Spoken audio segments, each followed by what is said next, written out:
Once upon a time in a big city, there were two little mice named Milo and Pip. They were looking for a new house because their old house was being torn down. And one day, they found the perfect house. It was big and beautiful with lots of rooms for them to explore.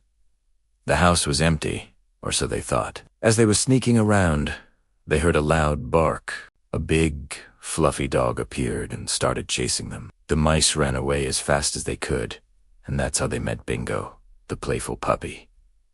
Now, Bingo loved playing with the mice. He would chase them all around the house, and sometimes he would even pretend to be a ferocious lion trying to catch his dinner. But the mice were too quick for him, and he never managed to catch them. He saw the two mice, Milo and Pip, outside the house, and an idea popped into his head. He barked once, then twice, and the mice looked up. They saw Bingo and started to run away. So Bingo got up, wagged his tail, and started to chase them. He chased them past the sofa, under the table, and behind the curtains. The mice were giggling as they ran. They had never had so much fun before. At first, it was easy for Bingo to keep track of them, but soon he lost sight of the mice. Where did they go? Wondered. He looked under the sofa, but the mice were not there. He looked behind the curtains, but they weren't there either. Just then, he heard some scratching sounds coming from inside the wall.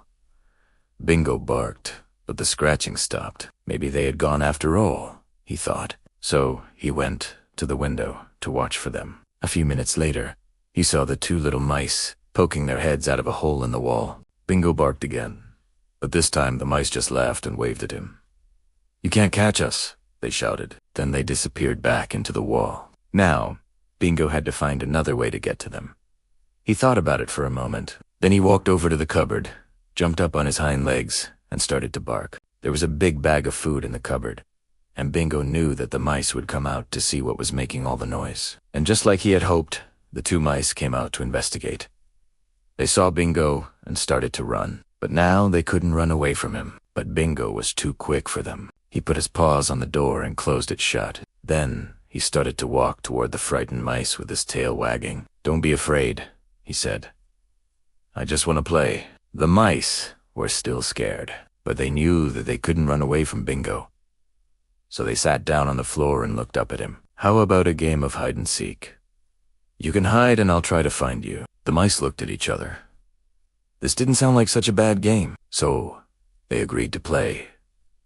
They looked behind the refrigerator, under the sink, and even inside the oven. Finally, they found the perfect hiding spot in a hole in the wall behind the stove. They were very proud of themselves.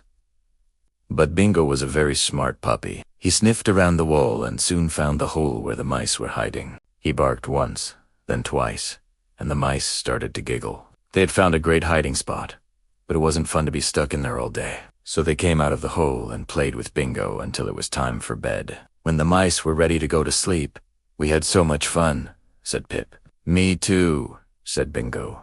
"But remember, you're my favorite prey." The mice laughed and ran off to bed. From that day on, the three of them became the best of friends. They played hide and seek every day, and the house was filled with the sound of their laughter.